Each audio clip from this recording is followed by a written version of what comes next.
सीताराम जय सीताराम, सीताराम जय सीताराम, सीताराम जय सीताराम, सीताराम जय सीताराम।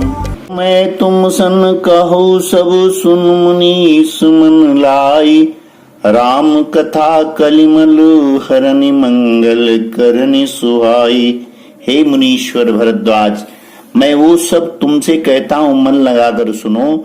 श्री रामचंद्र जी की कथा कलयुग के पापों को हरने वाली, कल्याण करने वाली और बड़ी सुंदर है।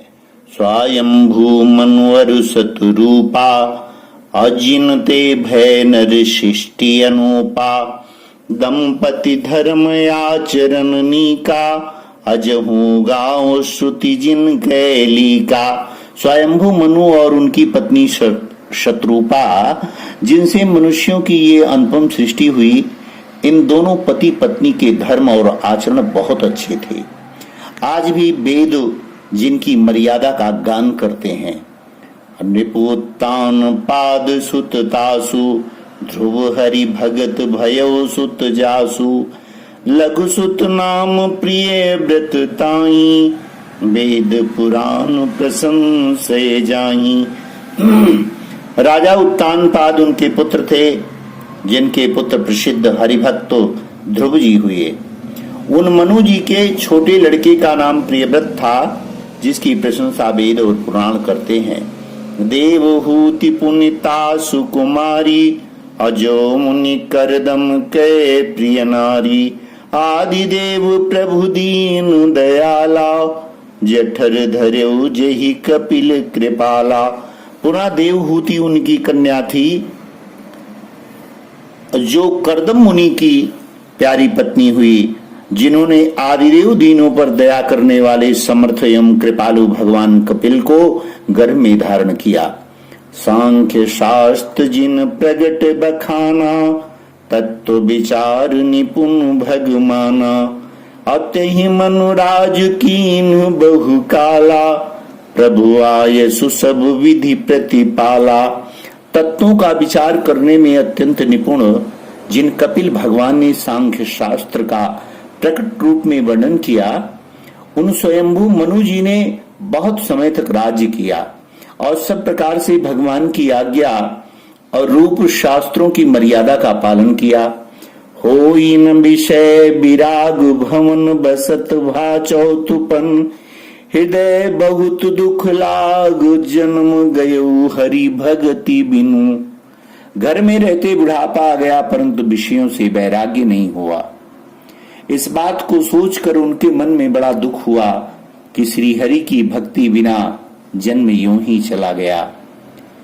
बरबस राज सुतहि तब दीन्हा, नारी समेत गमन बन कीन्हा, तीरथ वर नैमिख विख्याता, अति पुनीत साधक सिद्धिदाता। तब मनु जी ने अपने पुत्र को जबरदस्ती राज्य देकर स्वयं स्त्री सहित वन को गमन किया। अत्यंत पवित्र और साधकों को सिद्ध देने वाला तीर्थों में श्रेष्ठ नैमिषारण्य प्रसिद्ध है।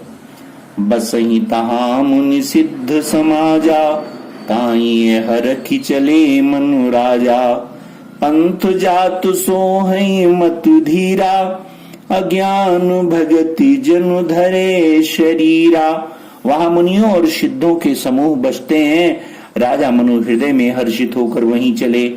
वे धीर बुद्धि वाले राजा रानी मार्ग में जाते हुए ऐसे सुशोभित हो रहे थे, मानो ज्ञान और भक्ति ही शरीर धारण करके किए जा रहे हों।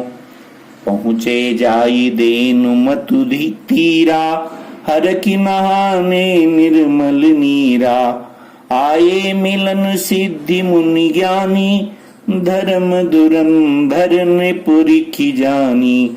चलते चलते वे गोमती के किनारे जा पहुंचे। हर्षित होकर उन्होंने निर्मल जल में स्नान किया। उनको धर्म धुरंधर राज ऋषि जानकर सिद्ध और ज्ञानी मुनि उनसे मिलने आए। जहां जहां तीरथ रहे सुहाए, अमुनिन सकल सादर करवाए, कृष शरीर मुनिपट परिधाना, सत समाज नित सुनहि पुराना। जहां जहां सुंदर तीर्थ थे, मुनियों ने आदर पूर्वक सभी तीर्थ उनको करा दिए। उनका शरीर दुर्बल हो गया था, वे मुनियों से बलकल वस्त्र धारण करते थे और संतों की समाज में नित्य पुराण सुनते थे। 12 अक्षर मंत्र पुनि जपहि सहित अनुराग, वासुदेव पद पंकरुहु दंपति मन यति लाग। और 12 अक्षर मंत्र ओम नमो भगवते वासुदेवाय का प्रेम सहित जप करते थे। भगवान वासुदेव के चरण कमलों में उन राजा रानी का मन बहुत ही लग गया। श्री राम जय जय राम। जब हम नाम जप करते हैं तो जिसका नाम जप करते हैं उसके प्रति प्रेम हो जाता है, लय लग जाती है। इसलिए नाम जप की बहुत बड़ी महिमा है। और अपने इष्ट का चिंतन और जप दोनों करने से मनुष्य के कलमश पाप मिट जाते हैं और मनुष्य को फिर इलोक और परलोक दोनों सुखी होता है। इसलिए नाम जप की बड़ी महिमा है और आपसे अनुनय निवेदन है कि नाम जप करते रहें। यही नाम जप मनु शत्रुपा को भगवान के समीप लाता है और भगवान उत्सुक होते हैं वरदान देने के लिए। इसकी कथा अगले एपिसोड में। जय श्री राम, जय श्री राम, जय श्री राम।